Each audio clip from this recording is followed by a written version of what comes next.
Hi, welcome back to this video series on Diffie-Hellman parameter setup. We are going to talk about today the properties of the group. One of the important properties of the group is that we need a cyclic group. We need a generator that generates the cyclic group. So far, we have been using a group with a specific structure. What I mean by structure is that my group is actually limited to ZP star, right? The set of positive integers that are less than P, and of course they're all relatively prime to P. So we have been working on a group like Z13, Z11, and so on, right? And today I will generalize this, and I wanted to show you quickly that you could define Diffie-Hellman not necessarily just with a prime P. We could generalize it to other group structures. Okay, so it turned out that there is a nice mathematical theorem that will that we can leverage for that purpose. So let me type the theorem for you. The theorem is this, that we have studied all of these, so we can get rid of it. The theorem is this, that if let's say let Zn, we are going to use a multiplicative group, right? That's basically, you have to put a little star on top.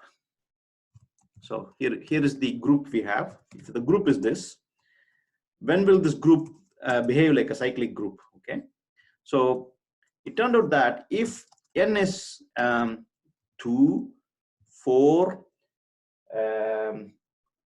p power k, I will define what k means in a moment, and 2 times p power k. So it is like this.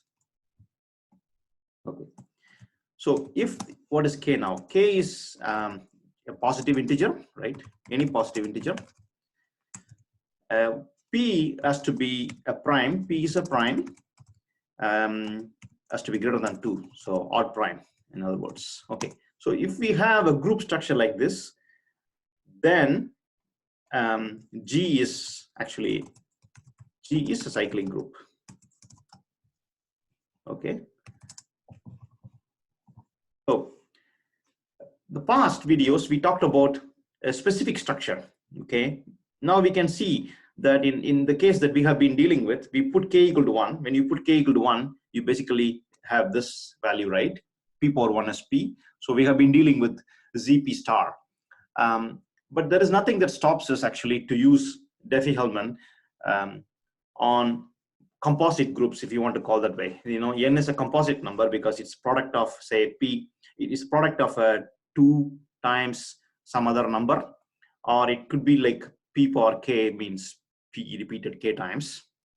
Okay, so let me take a simple example and show you that we could define Diffie-Hellman on that structure.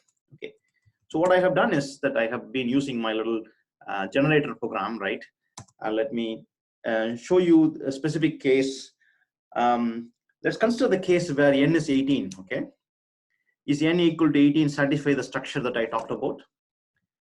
Okay, let's see.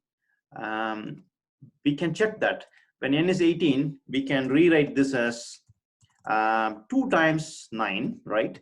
Which we can rewrite as 2 times 3 power 2. Okay, so our P is basically 3. 3 power 2 is 9. 9 into 2 is 18. Therefore, Zn star is actually is a cyclic group. Okay, so that's not a problem. And now we need to find out the generator of the cyclic group. Okay, and explain that we can apply Diffie-Hellman on this group. So that's what I'm going to do.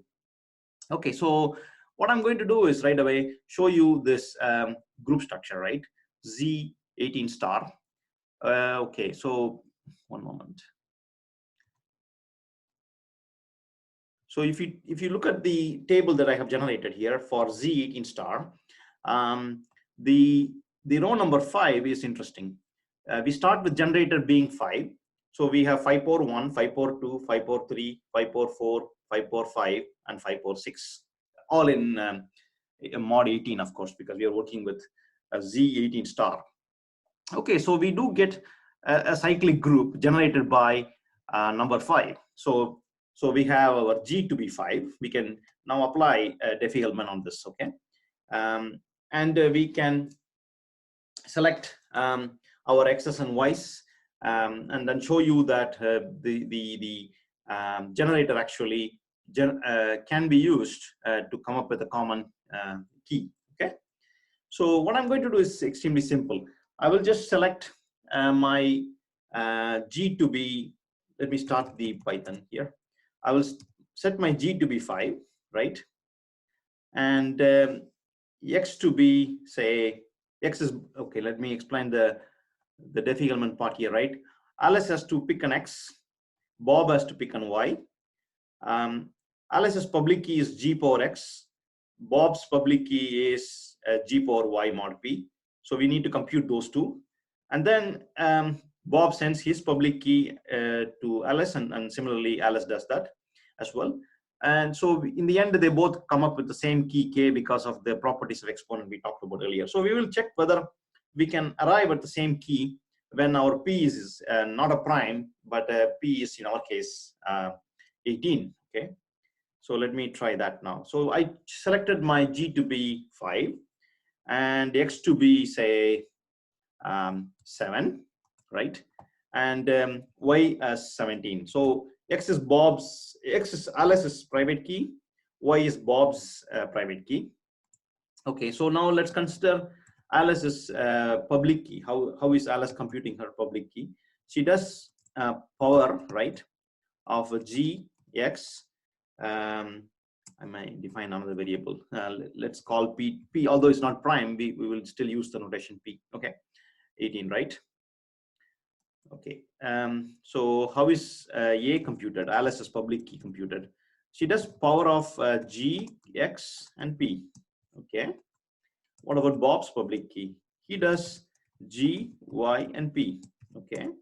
And then how is Alice going to compute her key? Alice's key is she takes Bob's public key and writes it to her private key.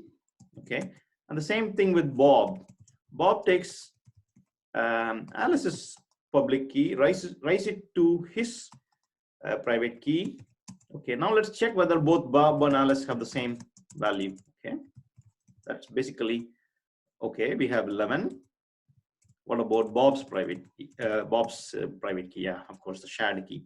So now we can confirm that both Alice and Bob have the same key 11, which is exactly what this whole Diffie-Hellman key exchange is all about. And what I actually shown you today is that although our the group is not having the prime number as the mod P operator, right? We still have Diffie-Hellman working in this group. So as long as, so the important property is this: as long as we make sure that the structure is this, right? Either the number n is 2 or 4 or p power k or 2 times p power k, where p is an odd prime and k is any positive integer. We can use this group for Diffie-Hellman. N need not be just prime. Yeah, as you can see, n is not a prime in our demo.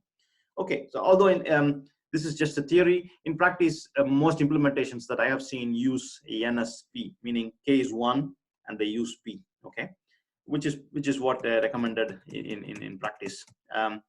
All right, that's basically it. This is just a small, quick overview of some loose ends on the group structure.